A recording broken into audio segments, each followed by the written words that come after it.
evening to everyone seated here in our church today. Today we have all gathered in loving memory of our dear Apachan, my dear Apachan, the late Professor Ian Thomas. It has been a little over 3 weeks since his departure from us and his entrance into the Lord's presence. While the pain of missing him is still very real, today is also a time to thank God for the life he lived, the legacy he left behind, and also the many ways in which he touched each and every one of us. During his funeral service, I, along with many of you here, had the privilege of listening to different people speak about the many sides of Apachan. Some knew him as an experienced and respected college professor. Some knew him as a responsible family man, someone who quietly and consistently put the needs of others before his own. Some knew him as a man of faith, prayer, and principles.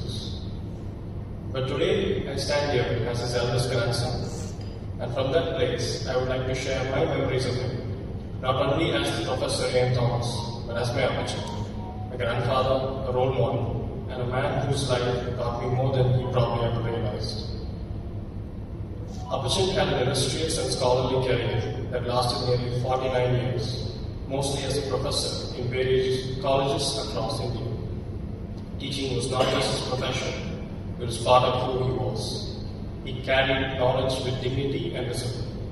He was particularly proficient in the subject of metallurgy and had even written a textbook on it, something that itself speaks of the depth of his learning and commitment to education. My uncle would later go on to get that very textbook autographed by Apachan, which is such a special memory for the whole family. In many ways, education and engineering became part of our family story through him. Like him, his son, my father and I followed the path of engineering, and in a beautiful full circle moment, I went on to complete my bachelor's degree in computer science nearly 40 years later from the very same university where Apachan had served as an external examiner. That connection is something I will always cherish. It reminds me that the steps we take are often built on the foundation laid by those who came before us. There are a few things I have always noted about Apachan. The first was his immaculate sense of order and his habit of keeping track of things. Apachan was the original organizer long before organization became trendy. Be it accounts, bills, documents, or even odd bits, Apachan had a system for everything. He could often be seen in his room, carefully writing down in his double-column diary, recording the expenses of the day. As a child, naturally curious, I would sometimes stumble upon these accounts. I remember being mesmerized, not only by the prices from those days, but also by the habit itself. There was just something disciplined and orderly about it. It was not just accounting, it was a way of life. His sense of routine was also something I admired. Apachan lived with a clockwork discipline. From his early morning rise and coffee, to the way he went about his day, everything had a rhythm. There was a calm strength in that routine. He did not need to announce his discipline. He simply lived it every day. The next thing that stands out to me is how Apachan always insisted on having family prayer. This is one of the memories I hold closest to my heart.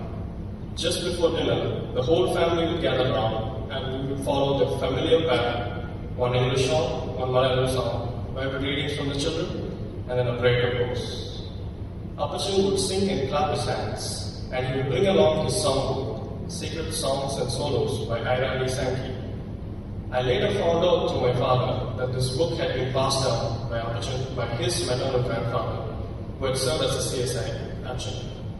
This made the book even more special. It was not just a songbook, it was a symbol of faith being passed down from one generation to another. Apachan would lead these prayer sessions with such gusto, such sincerity, and such joy. Looking back, it was a divine joy to witness a man so devoted to God, making time for the Lord every single day. He did not treat prayer as a formality. He treated it as part of life, part of family, and part of his relationship to God. That example has stayed with me. It has led me to make sure that I open the Bible at least for a few minutes every day. Another thing that amazed me about Apachan is his independence, even at the advanced age. Up until the age of 88, he would get around the city by himself, carry out his errands, and return home on his own. To do all those things at that age in itself is a great blessing bestowed upon him by the Lord. He had a quiet confidence about him. He did not like to be unnecessarily dependent on others. He wanted to do things properly, responsibly, and by himself as much as he could. That independence, that activity, and that sharpness of mind are things I deeply admire. I thank the Lord Almighty for enabling Apachan to enjoy a good quality of life right up until the end. When I think about Apachan's life, I think of discipline, faith, responsibility, learning, and dignity. He was not a man who needed to speak loudly to make an impact, but rather let his habits, faith, consistency, overall life speak for itself. He showed us that greatness is not always in grand gestures. Sometimes it is in waking up early every day. It is in writing down accounts schedule. It is in gathering the family for prayer. It is in singing with joy. It is in doing your duty faithfully. It is in loving your family quietly but deeply. It is in keeping your faith until the very end. As his grandson, I am deeply grateful to Apachan for being such a strong role model, both in the masculine sense and in the Christian sense. She showed what it meant to be disciplined, dependable, faithful, and grounded. He showed us that a life lived with order, prayer, humility, and responsibility is a life that leaves behind a lasting legacy. At the end of it all, I am reminded of the words of St. Paul in 2 Timothy chapter 4, verses 7. I have fought the good faith, I have finished the race, I have kept the faith.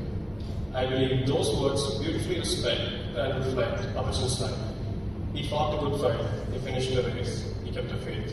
Apachan, proud to be your grandson. Thank you for the example you set, and the faith you live, and for the legacy you leave behind. We miss you deeply, but we are comforted by the hope that you are now with the Lord. As we continue our own race here on earth, we strive to make you proud. Thank you. My Apachan, he lived 94 incredible years.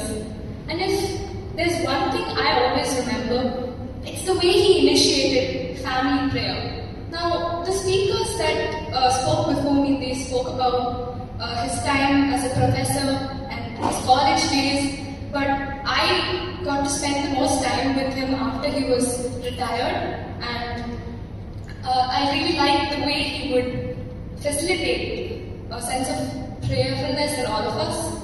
We would all gather in the living room, and he would hand us all worn out songbooks to all of us, which was just physical evidence of a life spent in conversation with God. Apachan loved music, especially gospel music, and he had such a deep love for Fanny Crosby's hymns, and you could really hear the love in his voice. Fanny Crosby was a blind woman, but she wrote some of the most vivid, beautiful descriptions of faith that we have. So I would like to sing a song of hers called He Hideth My Soul.